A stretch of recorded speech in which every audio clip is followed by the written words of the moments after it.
Hi dear friends, ഇന്ന് നമുക്കൊരു പാര മീൻ കറി തയ്യാറാക്കാം. കണ്ടോ, മുള്ളനെ പോലെ ഇരിക്കുമെങ്കിലും ഇതാണ് പാര. മുള്ളനെ പോലെ പരന്ന് നടുവിൽ ഇത്തിരി മുള്ളൊക്കെ ആയിട്ടുള്ള മീനാണ് കേട്ടോ പാരമീൻ. വളരെ രുചികരമായ ഒരു മീനാണ്. നിങ്ങൾ ഇത് കിട്ടിയാൽ ഇതുപോലെ ഒന്ന് കറി വെച്ച് നോക്കൂ, നിങ്ങൾക്ക് തീർച്ചയായും ഇഷ്ടപ്പെടും കേട്ടോ. എന്നാൽ നമുക്ക് റെസിപ്പിയിലേക്ക് പോകാം. ആദ്യം നമുക്ക് അരപ്പ് തയ്യാറാക്കാം. അതിന് ആദ്യം മിക്സിയുടെ ജാറിലേക്ക് നമുക്ക് ഒരു അരമുറി തേങ്ങ ചിരവിയതിട്ട് കൊടുക്കാം. ഇതിലേക്ക് ഒരു 1/2 ടീസ്പൂൺ മഞ്ഞൾപ്പൊടിയും ഒരു 2 ടേബിൾ സ്പൂൺ മുളക് പൊടിയും ചേർക്കാം. അത്യാവശ്യം എരിവുള്ള മുളകാണ്, അതുകൊണ്ടാണ് ഞാൻ 2 ടേബിൾ സ്പൂൺ എടുത്തിരിക്കുന്നത്. ഇനി ഇതിലേക്ക് 1 ടേബിൾ സ്പൂൺ മല്ലിപ്പൊടി ചേർക്കാം. ഒരു 3-4 ചുള ചുവന്നുള്ളിയും നമുക്കിതിലേക്ക് ചേർക്കാം. ഇനി അരക്കാൻ ആവശ്യമായ വെള്ളം നമുക്കൊഴിച്ച് നല്ല ഫൈനായിട്ട് അരച്ചെടുത്ത് നമുക്ക് മാറ്റി വെക്കാം. ഇനി നമുക്ക് അടുപ്പിലേക്ക് ഒരു ചട്ടി എടുത്ത് വെക്കാം. മൺചട്ടി ചൂടായി കഴിഞ്ഞാൽ നമുക്കിതിലേക്ക് ഒരു 2 ടേബിൾ സ്പൂൺ വെളിച്ചെണ്ണ ഒഴിച്ചു കൊടുക്കാം. വെളിച്ചെണ്ണ ചൂടായി വന്നാൽ നമുക്കിതിലേക്ക് ഒരു 1/4 ടീസ്പൂൺ പോലും വേണ്ട ഒരു നുള്ള് ഉലുവ ഇട്ട് കൊടുക്കാം.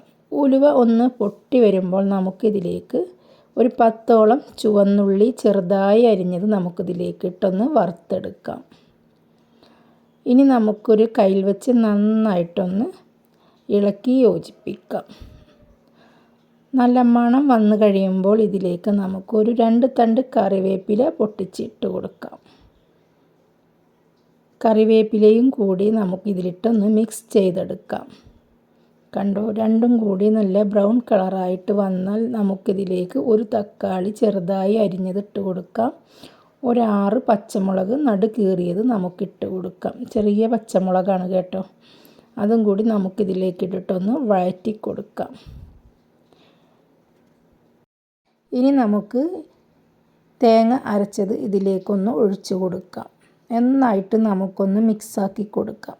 തീ നമുക്ക് ഹൈ ഫ്ലെയിമിലേക്ക് ഇട്ടിട്ട് വേണം ഇത് തിളപ്പിക്കാൻ. ഒരു 5 മിനിറ്റ് നമുക്ക് മതി ഇതൊന്ന് തിളക്കാൻ. നമുക്കിതൊന്ന് അടച്ചു വെക്കാം. 5 മിനിറ്റിന് ശേഷം തുറന്ന് നോക്കിയാൽ ഇതുപോലെ ചെറുതായി തിള വന്ന് തുടങ്ങിയിട്ടുണ്ടാവും.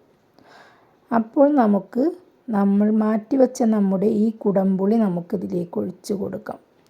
ചെറു ചൂടുവെള്ളത്തിൽ ഇട്ട് വെച്ച 3 ചെറിയ പീസുകളാക്കിയ കുടംപുളിയാണ്. പുളിക്കനുസരിച്ച് എടുത്ത് നിങ്ങളും ഇതുപോലെ വെള്ളത്തിലിട്ടതിന് ശേഷം അതോടെ തന്നെ നമുക്ക് ഒഴിച്ചു കൊടുക്കാം. എന്നിട്ട് മൂടി അടച്ച് വെച്ച് നമുക്കൊന്ന് തിളപ്പിക്കാം. തിള വന്നു കഴിഞ്ഞാൽ നമുക്കിതിലേക്ക് മീനിട്ട് കൊടുക്കാം കേട്ടോ.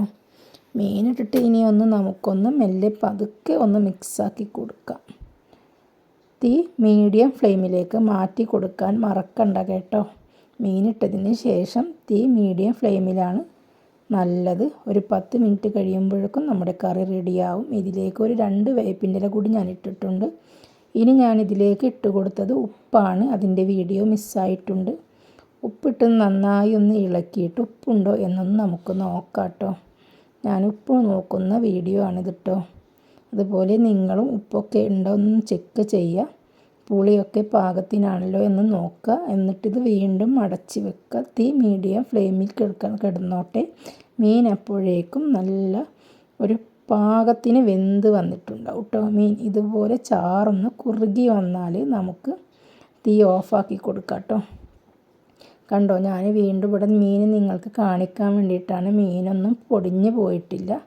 വളരെ രുചികരമായ മീൻ കറിയായിട്ട് നമുക്കിത് കിട്ടിയിട്ടുണ്ട്. ഇനി നമുക്ക് ചോറ് കഴിക്കുമ്പോൾ ഇങ്ങനെ തന്നെ കഴിക്കാം കേട്ടോ. വളരെ രുചികരമായ ഒരു മീൻ കറി.